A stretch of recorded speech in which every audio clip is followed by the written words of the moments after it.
Welcome friends to the second section of this module. In the last section, we have looked at what is suicide as a phenomenon and also some of the statistics related to suicide. In this section, we are going to try and understand some of the views advanced by thinkers and suicidologists. Durkheim, a sociologist, had said that suicides occur because of the impact of two forces in society. One of these forces was integration, or the level of cohesive bonds that exist in society, and the other was regulation, the kind of control that morals and social norms exert upon the members of a society. He said that the more integrated the society, that means the closer the bonds people feel, the more deeply connected the person feels to people around him or her, and the less isolated and therefore less likely to commit suicide. But as societies become less integrated and people start feeling more distant from each other, the more conducive it is for suicides. For a long time, this view proposed by Durkheim was accepted uncritically. But more recently, other people also explored whether too much integration may also lead people to commit suicide. For a moment, let us imagine a person who lives in a very close-knit and puritanical family. For such a person, wouldn't it be much more guilt-producing to break moral rules? Or consider the case of a young person who is a part of a terrorist camp where the cohesive bonds are very strong and so is the commitment to the mission. Wouldn't such a person be more willing to sacrifice their life for the mission? This indeed has been the case with suicide bombers. Thus, we can see that either too little integration or too much of it can lead to suicides. The kind of suicides that happen because of the impact of integration, according to Durkheim, were egoistic suicides. Now, what are egoistic suicides? These are suicides that happen because people do not feel a sense of belongingness, they feel alone. And the other type of suicides was altruistic suicides, or suicides that are committed for the good of the group, like we saw these suicide bombers. Let us now look at the second factor in Durkheim's theory, which is called regulation, or the kind of moral control that societies exert on their members. Here again, either too much or too little of this control can increase the likelihood of suicides in the community. A certain healthy amount of regulation offers a sense of protection and order to members of a society. Extremely high amount of regulation, where people are under constant threat, can make it very difficult for people to live joyfully in society. Too little regulation, on the other hand, might make people feel as though the state cannot offer them any protection, and thus people might feel insecure. So, the two other kinds of suicide, anomic and fatalistic, they were caused, according to Durkheim, when societies exerted too much or too little regulation on their members. What are anomic suicides? Anomic suicides are those that take place because societies fail to offer the protection to the individual, or in other words, when there is very little regulation. For example, when people are faced with recession, lack of employment, or dire financial crisis, they may resort to suicide. Finally, fatalistic suicides. What are fatalistic suicides? These are suicides that occur when societies keep some members under extreme regulation, for example in prisons. When people find the expectations of society too rigid and something that they simply cannot live up to, they commit suicide. But as you can see, Durkheim saw the causes of suicide as mostly outside of the individual, and he felt that if societies can be changed to recalibrate these forces of integration and regulation, they can protect individuals from committing suicide.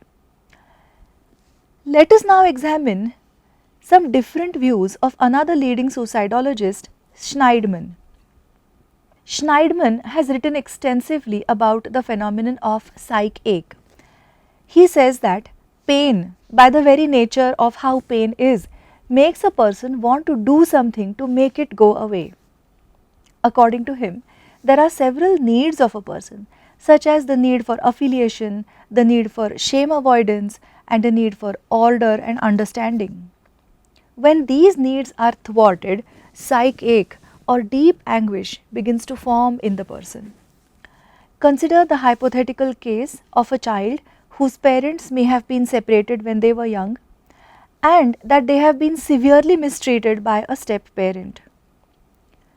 Maybe due to frequent relocation of one of the parents, they have had to change schools several times in their childhood and thus have not had close friends either. If such a person goes through multiple breakups of romantic relationships, they may begin to feel as though lasting connections were never meant for them. The deep angst or unbearable psychological pain that arises in such and other circumstances is what he called psych ache. Similarly, when a person feels extreme shame or guilt for something they have done, it can also be very disturbing, and such feelings do not go away easily. When a person's pain of excessive shame, guilt, fear, anxiety or loneliness gets so out of hand that it becomes totally unbearable, the person seeks death as an escape from it. Many times, the pain has been there for such a long time that the person may feel as though there is really no end to it other than the one that only death can offer. The person may feel that their life no longer has meaning and also that the future does not hold any promise for them. So, these were the views which were proposed by Schneidman, and more recently the interpersonal theory of suicide has been proposed by Auden and colleagues in 2010. According to them, two most important factors in the phenomenon of suicide are thwarted belongingness on the one hand and perceived burdensomeness on the other. Everyone has a strong need to belong, to feel needed and to feel loved. When this need is thwarted, people may develop depression. Suicidal clients express this thwarted belongingness by using statements like, "I don't have anyone who cares for me," or "I don't feel connected to anyone anymore." It can happen when they have lost a loved one or when they have not had a deep sense of connection with family and friends. Now the second factor according to them is perceived burdensomeness.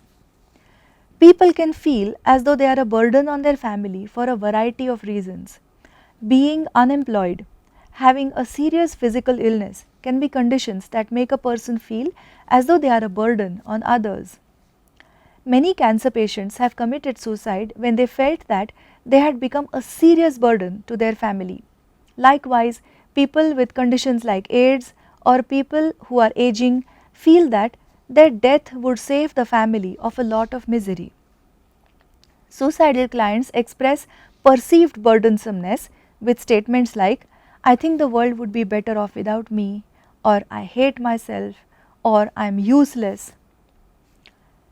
Now another researcher, Sabat, while investigating the effect of family systems on adolescent suicidal behavior, also found that adolescents who felt that they were expendable members of the family does not need them and in fact would be better off without them, these adolescents were more vulnerable to being suicidal. So, apart from thwarted belongingness and perceived burdensomeness, one more factor is an important predictor of suicide in the interpersonal theory of suicide. That factor is acquired capability for suicide. So, what is this factor? Now, all of us naturally have a fear of death, and so while many people think of ending their life, they do not get down to actually doing it. It is scary to actually carry out the act, and the fear of the pain associated with suicidal behaviors keeps people from actually translating the intent into action. According to the interpersonal theory, people acquire the capability to engage in suicidal behaviors if they are able to overcome this fear and also if they have developed an increased tolerance for pain. When a person has already made a suicide attempt, their fear of doing it reduces. Also, if people have been exposed to severe abuse as a child or have been trained in physically rough environments such as military training, they become capable of tolerating intense amounts of pain. The theory says that when there is only thwarted belongingness and perceived burdensomeness, the person may feel only a passive desire for suicide. When these two factors become stable and unchanging, the person begins to feel as though there is no escape from the loneliness and the psychological pain, and then they might entertain suicide as an active desire.